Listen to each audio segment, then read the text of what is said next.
లూకాసు వార్త 5వ అధ్యాయం 12 నుండి 16 వరకు. ఒక వచనం నేను, ఒక వచనం మీద.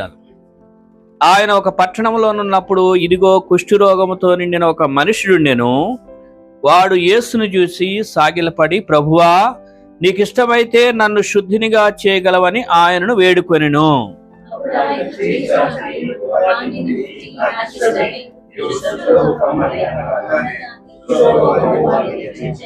అప్పుడు ఆయన, నీవు ఎవనితోనూ చెప్పక వెళ్ళి వారికి సాక్షార్థమై నీ దేహమును యాజకునికి కనపరుచుకొని నీవు శుద్ధుడైనందుకు మోషే నియమించినట్టు కానుకలను సమర్పించమని ఆజ్ఞాపించెను.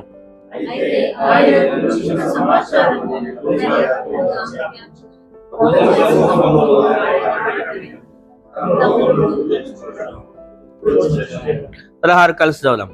ఆయన ప్రార్థన చేయుటకు అరణ్యంలోనికి వెళ్ళుచుండెను. దేవుడు ప్రార్థనకు బైబిల్ గ్రంథంలో ఇచ్చిన ఇంపార్టెన్స్ చాలా గొప్పదన్నమాట. ఎక్కువగా ఇంపార్టెన్స్ ఇచ్చారు ప్రార్థనకి.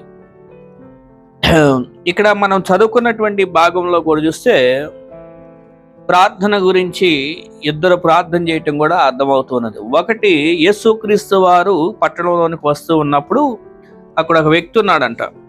ఆ వ్యక్తి ఎలాంటి వ్యక్తి అని రాస్తుందండి? కుష్ఠరోగి, కుష్ఠరోగంతో ఉన్నాడు కదా. కుష్ఠరోగముతో ఉన్నటువంటి వారు గురించి మాట్లాడాలి అంటే ప్రత్యేకంగా ఈ కుష్ఠరోగం గురించి బైబిల్లో వేరే ఇతర జ్వరాల కన్నా, క్యాన్సర్ కన్నా, వేరే వేరే రోగాల కన్నా ఈ కుష్ఠరోగం గురించి బైబిల్లో ప్రత్యేకంగా కొన్ని అధ్యాయాలే రాస్తున్నాయి.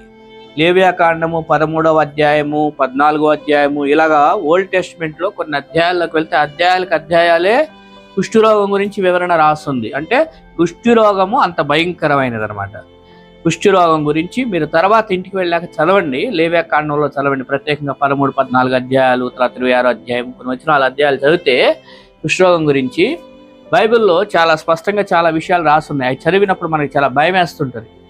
ఆ కుష్ఠరోగం అనేటువంటిది చిన్నపాటిగా స్టార్ట్ అవుతుంది. ఒక చిన్న ఒక మచ్చలాగా స్టార్ట్ అయ్యి తర్వాత అది శరీరం అంతా కూడా ఇట్లా లాగేసుకొని శరీరాన్ని అంతటిని స్ప్రెడ్ చేసేసి శరీరంలో అంతా వెళ్ళిపోతూ ఉంటుంది అన్నమాట.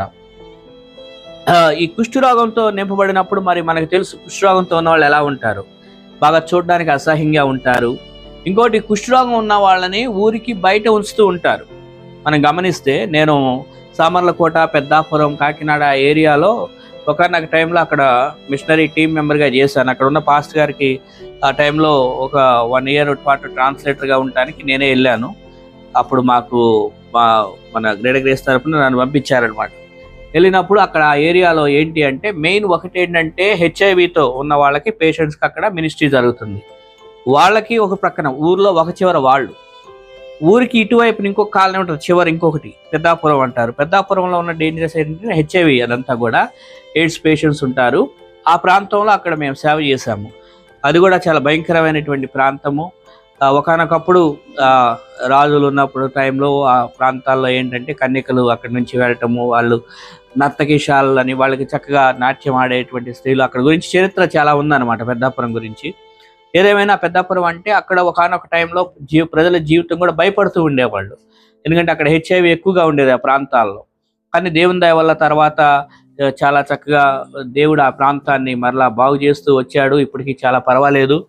అయితే అలాంటి ప్రజల మధ్య సేవ చేసే అవకాశం మాకు వచ్చింది. నేను అక్కడున్నాను ఆ టైంలో, ఆ పాస్టర్ గారికి ట్రాన్స్లేటర్గా ఉంటూ, టీం మెంబర్గా ఉంటూ చేసిన సేవ. అప్పుడు అది భయంకరమైన జీవితాలను చూసాము.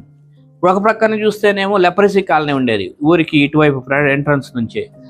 ఆ లెప్రసీ కాలనీలోకి వెళ్ళి చూస్తే అసలు ఎవరు వెళ్ళరు లోపలికి. వాళ్ళని దూరం నుండే చూస్తారు. అంటే దూరం ఉండటానికి కూడా ఇష్టపడరు, చూడటానికి కూడా ఇష్టపడరు. అంటే ఎక్కడ చూసినా లెప్రసీ అనేవాళ్ళు మన రోడ్డు మీద కూడా అక్కడక్కడ ఒకసారి చూస్తున్నాం. పాపం ఈ చేతులన్నీ తినేసి ఇలా సరిగా వేళ్ళు లేక, కాళ్ళు లేక, పాపం కాళ్ళకి వేళ్ళు, అది చూస్తేనే మనకేంటో ఒక రకంగా అనిపిస్తుంది. అందుకనే ఊరికి బయట ఉంచారు. ఎందుకనంటే అది ఇట్ ఈస్ కంటేజియస్ అనమాట. అంటే ఇక అది వ్యాపిస్తుంది. ఒకళ్ళకి వచ్చిందంటే అది వస్తూ ఉంటుంది. అందుకని అక్కడ ఆ కాలనీలోకి వెళ్ళినప్పుడు మంచినీళ్ళు తాగాలన్నా కూడా ఎవరు అంత తొందరగా తాగరు, వాళ్ళు ఇచ్చినా కూడా. అయితే దేవునికి సేవకులు కొందరు మాత్రం అలాంటి ప్రజల మధ్య వాళ్ళతో ఉంటూ సేవ చేస్తున్నారు. అసలు నిజంగా వాళ్ళకి మనం చాలా గౌరవించాలి వాళ్ళని. ఎన్నో త్యాగాలు చేసుకొని వదిలేసుకొని అలాంటి ప్రజల మధ్య ఉండి సేవ చేస్తున్న వాళ్ళు ఉన్నారంటే కొంతమంది నిజంగా ఇది కదా యేసు ప్రభు ప్రేమ అంటే అని నాకు నిజంగా అనిపిస్తుంది అనమాట వాళ్ళని చూసినప్పుడు. ఆ ప్రజల మధ్య ఉండి వాళ్ళకి సేవ చేయటం అనేది. ఎందుకంటే మనం వాళ్ళని చూస్తే అంత దూరంలో ఉండాలనుకుంటాం, కానీ అలాంటి వాళ్ళతో ఉండి వాళ్ళ ఇంటికి వెళ్ళి వాళ్ళు ఇస్తే మంచినీళ్ళు ఇస్తే తాగి వాళ్ళతో ఉండి పరిచర్య చేయటం అంటే అది ఎంత త్యాగం చేసుకుంటే, అది ఎంత తగ్గించుకుంటే అలాంటి సేవ చేయగలుగుతారో ఆలోచన చేయండి. సరే, ఏదేమైనప్పటికీ అదొక గొప్ప పిలుపు అది చేయాలంటే. సో అయితే ఇక్కడ కాంటెక్స్ట్ మనం మెయిన్ ఆలోచన చేయాల్సింది, ఒక కుష్టి రోగంతో ఉన్న వ్యక్తి, అది తనకి బాధకరమైన విషయం కదా. ఎవరు ఇప్పుడు జ్వరం వస్తేనే తట్టుకోలేము, లేకపోతే బాడీ పెయిన్స్ వస్తేనే తట్టుకోలేము, శరీరంలో మనకి బీపీ ఉన్న, high BP ఉందంటేనో, low BP ఉందంటేనో, diabetes ఉందంటేనే తట్టుకోలేము పరిస్థితి. ఇలాంటి భయంకరమైన శరీరాన్ని తినివేస్తున్నటువంటి కుష్ఠరోగం ఉందంటే పాపం ఎవరు తట్టుకోగలుగుతారు? ఎవరు ఓర్చుకోగలుగుతారు? అది ఎవరు సహించుకోగలుగుతారు? ఎవరికి ఇష్టం? అది ఎవరికి ఇష్టం ఉండదు, ఎవరు సహించుకోలేరు. ఈ వ్యక్తి కూడా అలాంటి వ్యక్తి ఇప్పుడు యేసు ప్రభు వస్తే చూసిన యేసు ప్రభుని చూసిన తర్వాత అతను ఏమన్నాడంటే, సాగిలపడి ప్రభువా, ఏమని ప్రార్థన చేశాడు? నన్ను వెంటనే స్వస్థపరిచేసే అన్నాడా?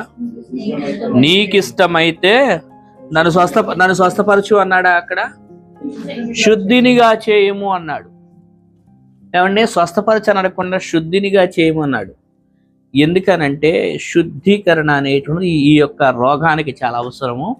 అందుకనే మీకు లేవ్యాకాండం 13-14 అధ్యాయాలు చదువుకోమని చెప్పాను. దాని గురించి నాకు కుష్టి వ్యాధి వచ్చిన వాళ్ళని, ఎలా కుష్టి వ్యాధి వచ్చిందని ఆయన్ని ఎవరు డిక్లేర్ చేయాలి, ఏమేమి పరీక్షలు చేయాలి, ఆ కుష్టి వ్యాధి వచ్చినటువంటి వ్యక్తికి ఉన్నటువంటి పనిష్మెంట్ అంటే బయట అతను పాటించవలసిన నియమాలు ఏంటి, ఆ తర్వాత ఒకవేళ తగ్గితే ఎట్లాగా దానికి అర్పించవలసిన విషయాలు అంటే అవన్నీ ఆ అధ్యాయాల్లో లేవ్యాకాండంలో ఉంటాయి, చదువుకోండి. సో ఇక్కడ ఈ వ్యక్తి, అయ్యా నీకు ఇష్టమైతే అన్నాడు. ఫస్ట్ ఆఫ్ ఆల్ ఆ వర్డ్ మీద గమనిద్దాం మనం, నీకు ఇష్టమైతే. ఎందుకంటే దేవుడు బాగుపరుస్తాడని, దేవుడు శక్తి గలవాడని ఆయనకి తెలుసు. ఏమండి, ఆయన చేసే ప్రార్థన ఎలా ఉందంటే, నీవు చేతనైతే అని అంటలా, అయ్యా నీకు చేతనైతే అని అంటలా, నువ్వు శక్తి కలిగి ఉంటే అని అంటలా. ఏమండి, ఆయన శక్తి గలవాడని, ఆయన చేతనైన వాడని, ఆయనకి అన్ని సామర్థ్యతలు ఉన్నాయని ఆయనకి తెలుసు. సామర్థ్యతలు కలిగి ఉండటం ఒక వంతు, కానీ ఇష్టమైతేనే చేయమని అడుగుతున్నాడు. చూసారా, అది చాలా గొప్ప విషయం అతను. ఎందుకంటే ఒకవేళ నేను ఇదే రోగంతో ఉండాలి అని నువ్వు నియమిస్తే అది వేరే విషయం, కానీ నీకు ఇష్టమైతే అంటే ఒక మాటలో చెప్పాలంటే నీ చిత్తమైతే నువ్వు చేయాలనుకుంటే నన్ను శుద్ధినిగా చేయయ్యా అని అడిగాడు. మనం కూడా ప్రార్థన చేయాలి, దేవుడే చెప్పాడు మీరు ప్రార్థన చేయండి అని. అయితే మనం ప్రార్థించే ప్రార్థనలు కూడా, అయ్యా నీకు ఇష్టమైతే, నీ చిత్తమైతే ఇది జరిగించు నా జీవితంలో అని ప్రార్థన చేయాలి. ఒక విషయాన్ని స్వస్థపరచమని అడిగే విషయంలో కానివ్వండి, లేదా ఒక ఉద్యోగం కావాలి, చదువుల్లో మార్కులు రావాలి, ఇంకేదో కావాలంటే కూడా, అయ్యా నీ చిత్తమైతే ఇవి, నాకైతే ఆశ ఉంది, నాకు కోరుకుంది, కానీ అది నీ చిత్తంలో ఉంటే నాకు ఈ ప్రభువా అని అడగటం అనేది చాలా ఉత్తమమైన ప్రార్థన. నీకు ఇష్టమైతే అన్నాడు కదా, మనం చేసే ప్రార్థన కూడా అయ్యా నీ చిత్తం అయితే, బైబిల్లో కూడా ఉంటుంది, అయ్యా దేవుని చిత్తం అయితే అని అంటలేదు. కాబట్టి దేవుని చిత్తం అయితే అది మన జీవితంలో. ఎందుకంటే ఒకసారి పౌలు అయ్యా ఈ ముళ్ళుని తీసేయాలంటే ముళ్ళుని తీసేయలేదు, అది ఎందుకంటే దేవుని చిత్తం కాదు. కానీ అక్కడ ఏమన్నాడంటే నా కృప నీకు చాలన్నాడు. సో కొన్ని దేవుని చిత్తం కాదు. ఆ డయాబెటీస్తోనే ఉండిపోవాలంటే అది దేవుని చిత్తం అట్లానే అనుకుంటే అది అంతే. డయాబెటీస్తో తీసేయమని దేవుడిని అడగటం అక్కడ దేవుని చిత్తం కాకపోతే, అది ఆ డయాబెటీస్ భరించే కృప నాకు కావాలంటే అప్పుడు ఆ కృపనిస్తాడు దేవుడు. అర్థమైందా? సో ఆయన చిత్తం అయితే అన్నాడు. ఇంకోటి శుద్ధినిగా చేయమన్నాడు. ఎందుకంటే ఇది ఒక అపవిత్రతకు సూచన. బైబిల్లో కుష్ఠరోగం అనేది పాపానికి సూచన. కుష్ఠరోగం అనేది పాపానికి సూచన. పాపం కూడా చిన్నగా మొదలయ్యిద్ది, ఒక చోట నుండి స్టార్ట్ అయ్యి అది బాడీలో ఎట్లయితే కుష్టి వ్యాధి ఒక చోట స్టార్ట్ అయ్యి శరీరం అంతా అది కూడా వ్యాపిస్తుందో, లేకపోతే ఒక మనిషికి వస్తే ఒక మనిషి ద్వారా ఇతరులందరికీ కూడా అది రాగలదో, ఆ దగ్గరున్న వాళ్ళకి, వాళ్ళతో కాంటాక్ట్గా ఉన్న వాళ్ళకి, కంటేజియస్ కదా, వాళ్ళకి దగ్గరలో వాళ్ళు అనుదినం పరిచయం ఉన్న వాళ్ళకి వస్తుంది అది. అలాగే పాపం గురించి కూడా బైబిల్లో అనేక వచనాలు ఉన్నాయి. ప్రత్యేకంగా రోమాకు పత్రిక చదివితే రోమపత్రిక 5 అధ్యాయాలు ఉంటుంది. ఒక మనిషిని ద్వారా పాపము ఎలాగూ ప్రవేశించెనో, మరణం ఒక మనిషిని ద్వారా అందరికీ సంప్రాప్తమాయెను. చూసారా, పాపము, మరణము, శిక్ష ఒకళ్ళ ద్వారానే. ఆదాము ఒక్కడు పాపం చేశాడు, ఇప్పుడు లోకమంతా మనందరం పాపులమే. సో అట్లా అనమాట. అందుకే పాపంతో పోల్చి చెప్పడం జరిగిందనమాట. అందుకనే ఈ వ్యక్తి అయ్యా నన్ను శుద్ధినిగా చేయను. ఎందుకంటే పాపం అనేది అశుద్ధమైనది. అంటే ఇక్కడ ఇంకో మాటలు చెప్పాలంటే అశుద్ధమైన, ఇప్పుడు మనకి శరీరరీతిగా కుష్ఠరోగం లేకపోవచ్చు, కానీ ఆత్మ సంబంధమైన కుష్ఠరోగం కలిగి ఉండొచ్చు. ఆత్మ సంబంధమైన పాపపు ఆలోచనలు, పాపపు శరీర విషయాలు, ఇంకేదన్నా. అందుకనే అయ్యా వాటిని నాలో నుంచి వాటి నుంచి నన్ను శుద్ధినిగా చేయము అని మనం కూడా ప్రార్థన చేస్తే దేవుడు క్రీస్తు రక్తం చేత కడిగి శుద్ధీకరిస్తాడు మనల్ని. ఎందుకంటే కొన్నిసార్లు పాపపు ఆలోచనలు వస్తుంటాయి మనకి. ఒకళ్ళ మీద పగతో కూడా రావచ్చు, లేదా ఇంకేదన్నా లోకంలో ఏంటంటే శరీరాశ, నేత్రాశ, జీవపుడము, ఇలాగ ఏదైనా కూడా. ఇవన్నీ కూడా ఏంటి అంటే మనకి అశుద్ధిని కలిగజేస్తాయి. మన ఆత్మకు, మన లోపల ఉన్న ఆత్మకు అశుద్ధిని కలిగజేస్తాయి, అపవిత్రతను కలిగజేస్తాయి. శుద్ధీకరణ అవసరం ఆత్మకి. అందుకనే హృదయ శుద్ధి గలవారు ధన్యులు అన్నారు కదా. సో హృదయ శుద్ధి అంటే ఏంటి? హృదయానికి హార్ట్ బయటకు తీసి డాక్టర్ల హార్ట్కి ఏదన్నా సోపేసి కడగాలన్నా అది కాదు. హృదయ శుద్ధి అనేది దేవుడికి అడగాలి, శుద్ధీకరించాలి. అందుకే మనం అడగాలి, అయ్యా నన్ను శుద్ధినిగా చేయమని. ఇప్పుడు మనకి శరీరరీతిగా కుష్ఠరోగం లేదు, కానీ ఆత్మ సంబంధ కుష్ఠరోగం అంటే అయ్యా నన్ను శుద్ధినిగా చేయము అని మాట అడిగి శుద్ధీకరించబడాలి, దేవుని దగ్గర అడగాలి. అలాగా ఇంకేదైనా శరీర విషయాలు ఉంటే దేవుని అడిగితే, ప్రార్థన చేస్తే దేవుడు ఇక్కడ ఏమన్నాడు అని అంటే, నువ్వు శుద్ధిగా చేయగలవని నేను ఆయన వేడుకొని అడిగితే, అప్పుడు యేసు ప్రభు వారు చెప్పిన మాట ఏంటండి? 13వ వచనంలో, చెయ్యి చాపి వానిని ముట్టి నాకు ఇష్టమే. చూసారా, యేసు ప్రభు వారు చూడండి, చెయ్యి చాపి వారిని ముట్టి, ఏదో దూరం నుండి చెయ్యి చూపించేలాగా నీకు స్వస్థత కలుగును గాక అని చెప్పట్లా. చెయ్యి చాపి వారిని ముట్టి. మనం ఒకవేళ ట్రాఫిక్ లో ఉన్నప్పుడు కొద్దిగా ఎవరైనా అడుక్కునే వాళ్ళు వచ్చి మనకు దగ్గరగా చేయబెడితేనే చేయి అని అంటాం, దూరంగా పెట్టడం. అలాంటిది యేసు ప్రభు వారే స్వయంగా ఆయన మీద చెయ్యి పెట్టి నాకు ఇష్టమే అని స్వస్థపరుస్తున్నానని చెప్పి శుద్ధిని కమ్ము అని చెప్పాడు. యేసుక్రీస్తు వారికి ఉన్న గొప్పతనం చూడండి. అంటే ఆ కంపాషనేట్ అంటే ఆ దయ, జాలి, కనికరం కలిగిన హృదయం అనమాట. అందుకే చెయ్యి పెట్టి ఆదరించి. ఎందుకంటే వాళ్ళని అసలు ఎవరు చేయి పట్టి దగ్గరికి తీసుకొని హగ్ చేసుకొని ముద్దు పెట్టుకొని వాళ్ళని కౌగిలించుకొని అట్లాంటి ప్రేమలు వాళ్ళకి ఏమీ లేవు. అవన్నీ కరువైపోయినాయి. ఎప్పుడో సమాజంలో వాళ్ళకి దూరం అయిపోయింది. కానీ ఒక వ్యక్తి మన మీద చేయి వేసి ఇట్లా భుజం మీద చేయి వేసి ఎవరన్నా పట్టుకున్నారు, ఒక పెద్దోళ్ళు ఎవరన్నా మన మీద భుజం మీద చేసారనుకో, మనమైతే అది సెల్ఫీగా తీసుకొని ఓ పెద్ద పోస్టర్ పెట్టుకుంటామేమో. ఓ పెద్ద సెలబ్రిటీ ఎవరన్నా మన మీద చేయి పెట్టి ఫోటో తీశారనుకోండి. కానీ ఇప్పుడు చూడండి, యేసుప్రభు వారు ఒక కుష్టి వ్యాధి గలను అని చెయ్యి పెట్టి ముట్టి, అయ్యా నాకు ఇష్టమే, నువ్వు శుద్ధుడు కమ్మని చెప్తే 2వ రోజుకో 4వ రోజుకో కొద్ది స్వస్థ పొందాడని ఉంది అక్కడ. వెంటనే కాబట్టి కొన్ని ప్రార్థనలకు దేవుడు వెంటనే జవాబిస్తాడు, కొన్ని విషయాలకి ఇతడికి కూడా వెంటనే శుద్ధీకరణ అనేది జరిగింది. కాబట్టి మనం కూడా అడగాలి. అడిగితే కొన్నిసార్లు కొన్ని ప్రార్థనలకు దేవుడు వెంటనే జవాబిస్తాడు, కొన్ని ప్రార్థనలకు ఆయన టైంలో చేస్తాడు జవాబు. ఓకేనా? అది కూడా మనం మర్చిపోవద్దు. ఇంకా ఉన్నాయి ఇందులో చెప్పుకోవడానికి, కానీ మన ప్రార్థన వరకే అంశం చెప్పుకుంటున్నాం.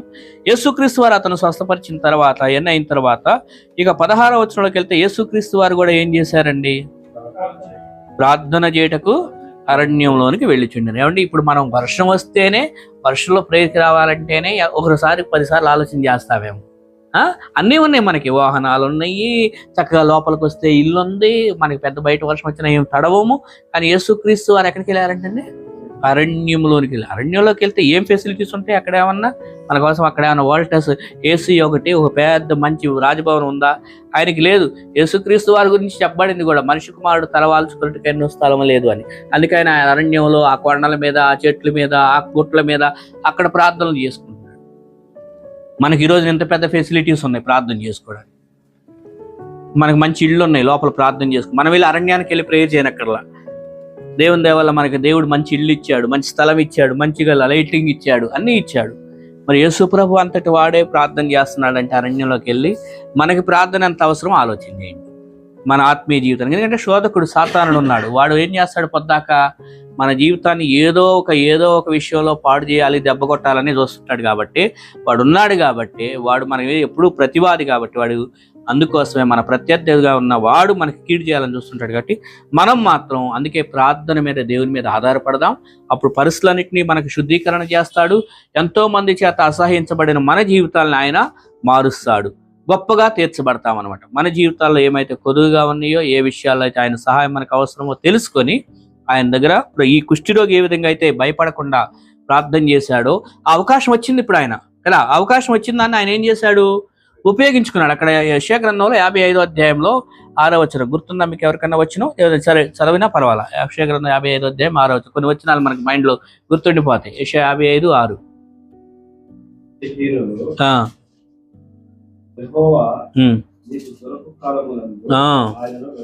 యెహోవా మీకు దొరుకు కాలమునందు వెదకుడి, ఆయన సమీపంగా ఉండగా. చూసారా, ఆయన మీకు దొరుకు కాలం నందు ఆయన సమీపంగా ఉండగా ఆయన వేడుకొనిడి. సో ఈరోజు ప్రార్థనా సమయం, ఆయనకి సమీపంగా ఉన్నాం మనం. ఇప్పుడు ఆ వ్యక్తి ఏ విధంగా అయితే కుష్ఠరోగ వ్యాధి, అయ్యో యేసుప్రభు వచ్చాడు ఇక్కడికి, ఈ అవకాశం కోల్పోతే మళ్ళీ రాదేమో అని చెప్పి వెంటనే ఆయన దగ్గరికి వెళ్ళి ప్రార్థించుకున్నాడో, అలాగే ఈ ప్రార్థన అవకాశం మనసు కాబట్టి చక్కగా ఈ అవకాశాన్ని మనం ప్రార్థనలో దేవుని కొరకు ఉపయోగించుకుందాం. ఈ అవకాశాన్ని దేవుని దగ్గర వేడుకుందాం. ఆయనకి సమీపంగా ఉండగానే ఆయనకి మనం మొరపెట్టుకుందాం. అప్పుడు మన మొరలన్నిటికీ ఆయన జవాబు అనుగ్రహిస్తాడు. అటువంటి కృప దేవుడు మనకి దయచేయను గాక.